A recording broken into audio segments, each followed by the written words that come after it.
हमारे आदरणीय अनमोलानंद बाबा बड़े त्यागी महात्मा हैं। हमारे यहाँ क्षेत्र में रहे हुए हैं। मैंने ही रखवाया था इनको और वहाँ आश्रम बना दिया। बड़े कर्मठ महात्मा हैं और बड़े मिलनसार हैं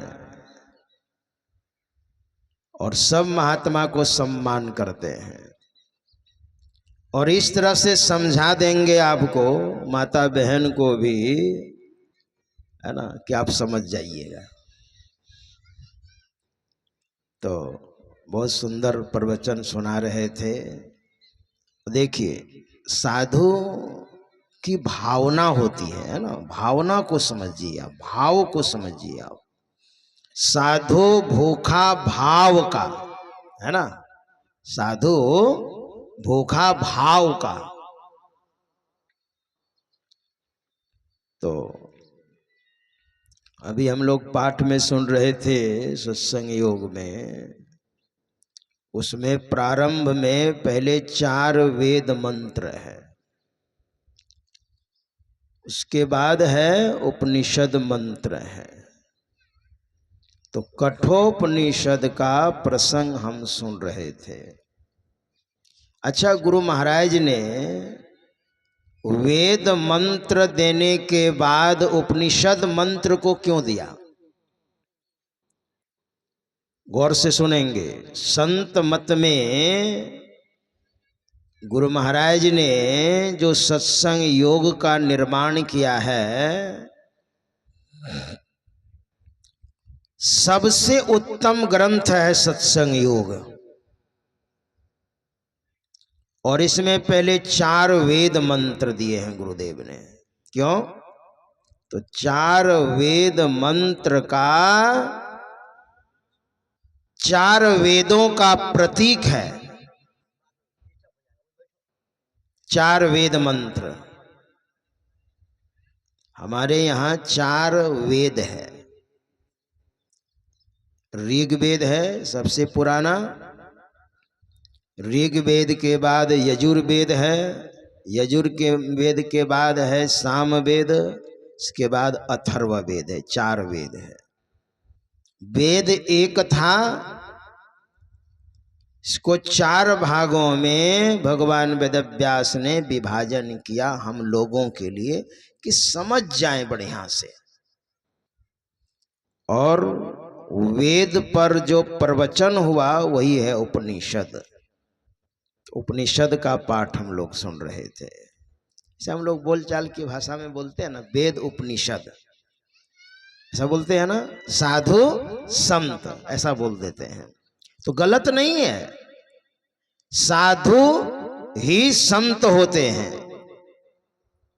वेद पर जो प्रवचन हुआ वही उपनिषद है। अच्छा, उपनिषद को ज्ञान का खजाना बताया गया है उपनिषद। और संत मत किस पर खड़ा है? हम लोग डेली गाते हैं, संत मत की मूल भित्ति तो उपनिषद के वाक्यों को ही मानने पड़ते हैं, है ना। संत मत किस पर खड़ा है? उपनिषद पर। इसलिए संत मत कभी ओझल होने वाला नहीं है। उपनिषद कभी ओझल नहीं होगी तो संत मत ओझल कैसे होगा? तो किस उपनिषद का पाठ हुआ? उपनिषद भी एक नहीं है, मुख्य मुख्य उपनिषद 108 है। मुख्य मुख्य हनुमान जी महाराज को भगवान श्री राम मुक्तिकोपनिषद में जब उपदेश देने लगे तो भगवान श्री राम ने कहा, हे हनुमान, तुम 10 उपनिषद पढ़ो पहले, और 10 उपनिषद पढ़ करके ज्ञान नहीं होता है तो 32 उपनिषद पढ़ो, और 32 उपनिषद भी पढ़ करके ज्ञान नहीं होता है तो 108 उपनिषद पढ़ो। मतलब 108 उपनिषद ये मुख्य मुख्य है। तो अभी जो पाठ हुआ उस उपनिषद का नाम था कठोपनिषद। इधर वेद मंत्र के बाद ही है कठोपनिषद। उसमें बड़ा सुंदर एक प्रसंग है। उस उपनिषद में एक सुंदर प्रसंग है, मैं आपको सुना रहा हूं। एक राजा थे, उसका नाम था वाजस सर्वस। उनका एक ही बेटा था और बेटा का नाम था नचिकेता। बड़ा होनहार बालक था। वो कहते हैं ना, होनहार बिरवान के होत चिकने पात। तो राजा ने यज्ञ किया था और यज्ञ में दान देने का प्रावधान है। जो दान देते हैं ना, बड़ा लाभ होता है, बड़ा पुण्य होता है। वैसे तो यज्ञ बहुत तरह के होते हैं। विष्णु महायज्ञ होते हैं, भगवान शंकर के नाम पर यज्ञ होते हैं, काली मैया के नाम पर, दुर्गा मैया के नाम पर, है ना। तो यज्ञ बहुत तरह के होते हैं, लेकिन उन यज्ञों में दो यज्ञ में समेट लिया गया है। एक यज्ञ होता है द्रव्यमय यज्ञ, जहां पर हवन होता है ना। आपने देखा होगा जहां यज्ञ होता है वहां पर मंत्र पढ़ा जाता है और साकल्य तैयार रहता है, और साकल्य को लेकर के स्वाहा, है ना। ओम त्र्यंबकम यजामहे सुगंधिम पुष्टिवर्धनम उर्वारुकमिव बंधनान् मृत्युर्मुक्षयमामृतात्। ये महामृत्युंजय मंत्र है। और मंत्र को बोलने के बाद साकल्य को लिया और यज्ञ अग्नि में डालते हुए क्या बोलते हैं? स्वाहा। तो जहां ये स्वाहा स्वाहा होता है उसको कौन यज्ञ बोलते हैं? द्रव्यमय यज्ञ। और सत्संग होता है, कथा होती है, राम कथा हो, भागवत हो, सत्संग हो, जहां आध्यात्मिक चर्चाएं होती है, इसको कौन यज्ञ बोलते हैं? ज्ञान यज्ञ बोलते हैं इसको। द्रव्यमय यज्ञ में आहुति होती है, उसको हम डालते हैं, और इसमें ज्ञान की आहुति होती है। ज्ञानान मोक्षमवाप्नोति तस्मात् ज्ञानम परात् परम। ज्ञान से ही मोक्ष होता है, इसलिए ज्ञान सर्वोपरि है। ज्ञान से ही मोक्ष होगा, और मोक्ष हमारे संतों में सबसे बड़ा पद है मोक्ष। तो वो जो राजा थे उन्होंने द्रव्यमय यज्ञ किया था और ज्ञानमय यज्ञ भी करवा रहे थे। तो उसमें याचकों को दान दे रहे थे, जरूरतमंदों को, पवित्र साधु ब्राह्मणों को, गरीब गुरबों को तो दान दे रहे थे। लेकिन दान देने में थोड़ी गड़बड़ी हो गई। देखिए, कोई भी संप्रदाय है ना, कुछ न कुछ उसमें त्रुटियां आ जाती हैं, धीरे धीरे मैल आ जाती है, और आपको समझ में नहीं आएगा कि त्रुटि कैसे आ गई भाई। और इसी तरह से जब त्रुटियां आ जाती है तो धीरे धीरे वो संप्रदाय ओझल होने लग जाता है। एक जगह मैं सत्संग करने गया था, तो एक सज्जन हमसे कह रहे थे कि महाराज देखिए वो भी साधु हैं, आप ही का साधु हैं। तो मैंने कहा मेरा साधु है, वो तो खैनी रटा रहा है, और मेरा साधु तो खैनी नहीं रटाते हैं, और वो खैनी रटा रहा था। तो मैंने उनसे पूछा कि भाई आप खैनी खाते हैं, कौन साधु हैं आप? कहा महाराज क्षमा कीजिएगा, हम कबीरपंथी हैं। हमने कहा कबीरपंथी हैं और आप खैनी खा रहे हैं महाराज? संत कबीर साहब ने तो खैनी को छूना भी मना किया है कि छूना भी नहीं चाहिए। भांग तमाकू छूतरा अफियों ओ शराब, कह कबीर इनको तजे तब पावे दीदार। परमात्मा का जब दीदार होगा। और अब खैनी रटा रहे हैं, 80 चुटकी नो दे तल तब देखो खैनी का हल। मतलब परिवर्तन हो गया। इसको कहते हैं मैल आना, त्रुटि आना। धीरे धीरे कोई भी संप्रदाय में जब त्रुटियां घुसने लग जाती है ना, तो धीरे धीरे वह संप्रदाय ओझल होने लग जाता है। भगवान बुद्ध हमारे बिहार में खास करके बहुत सैर किया भगवान बुद्ध ने। और भगवान बुद्ध का जो ध्यान था, साधना थी, एकदम चुस्त और दुरुस्त विपश्यना ध्यान।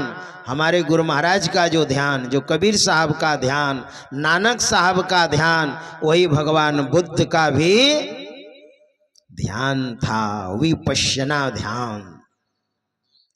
भगवान बुद्ध ने भिक्षा करके जीवन निर्वाह किया है। यानी भोजन का कोई टेंशन नहीं, भजन करना है, साधना करनी है। रात रात भर ध्यान करते थे भगवान बुद्ध और उनके भिक्षु लोग, रात रात भर। हमारे गुरुदेव जिनका विग्रह स्वरूप सामने में है, इन्होंने कहने की कृपा की है भगवान बुद्ध के बारे में कि भगवान बुद्ध के समय में जितने साधु संत हुए और उस तरह के साधु संत किसी समय में नहीं हुआ है। 10-10 हजार महात्मा को लेकर के और चलते थे। बोलिए, भगवान बुद्ध विहार करते थे, भिक्षा करते थे, और समाज के लोग ऐसे दानी होते थे। जिस क्षेत्र में जाते थे ना, तो हमारी माताएं बहन उस दिन एक मुट्ठी चावल अधिक डाल देती थी कि आज भगवान बुद्ध आएंगे भिक्षुओं के साथ। 2 रोटियां अधिक बनाती थी, थोड़ी सब्जी अधिक, दाल अधिक बनाती थी।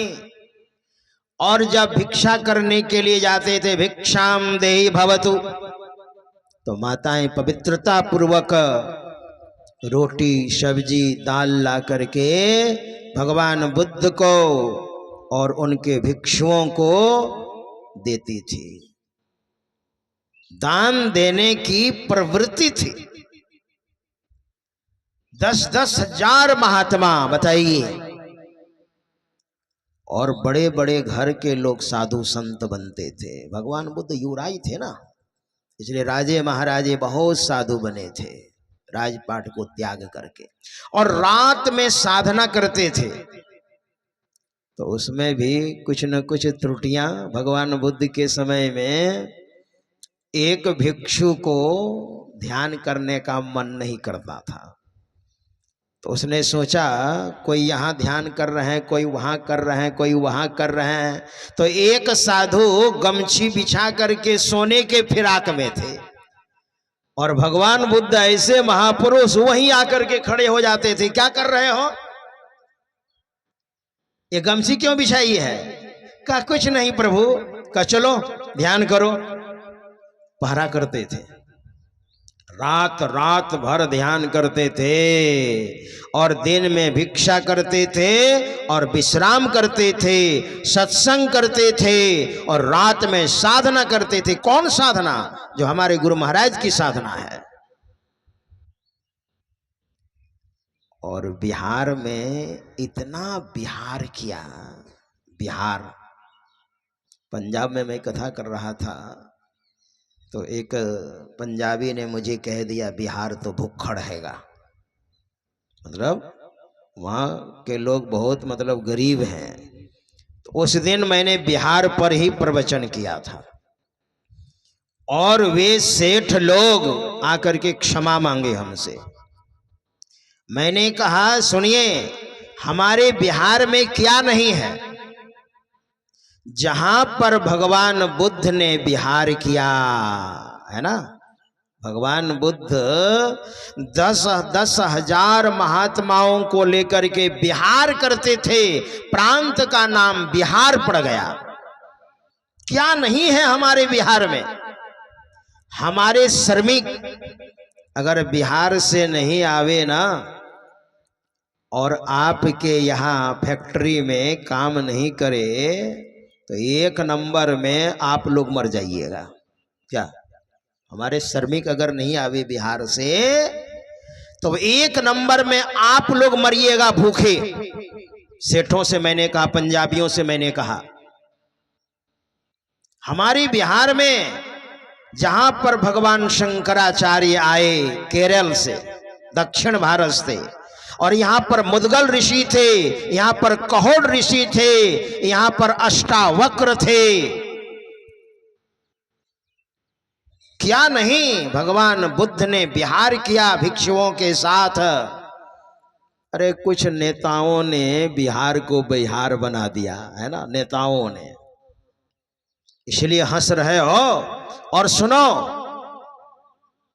आप लोगों के जो 10 गुरु हुए, गुरु नानक साहब पहला गुरु पंजाब में संत थे, गुरु नानक साहब, गुरु अंगद देव जी महाराज, गुरु अमरदास, गुरु रामदास, गुरु अर्जुन देव जी महाराज, हर राय साहब, हरकृष्ण साहब, हर गोविंद साहब, गुरु तेग बहादुर और गुरु गोविंद सिंह जी महाराज जो 10वें गुरु थे, ये भी तो बिहारी थे।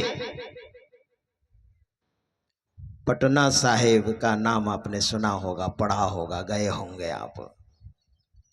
जंक्शन के पहले पटना साहिब, वहां पर गुरुद्वारा है और गुरु गोविंद सिंह जी महाराज का जन्म स्थान है। आपके 10वें गुरु वो बिहारी थे। अगर बिहार की अगर निंदा करते हैं तो बिहारी की निंदा करते हैं, और बिहारी की निंदा करते हैं तो अपने गुरु की निंदा करते हैं। आप कैसे आदमी हैं, कैसे भक्त हैं जो गुरु की निंदा करते हैं? मेरे पैर पकड़ लिया करके कहा, महाराज क्षमा करना, मैं नहीं जानता था। गुरु की निंदा करने वाले नरक में जाओगे। हमारे बिहार में क्या नहीं है? तो ऐसा है जहां पर भगवान बुद्ध ने विहार किया।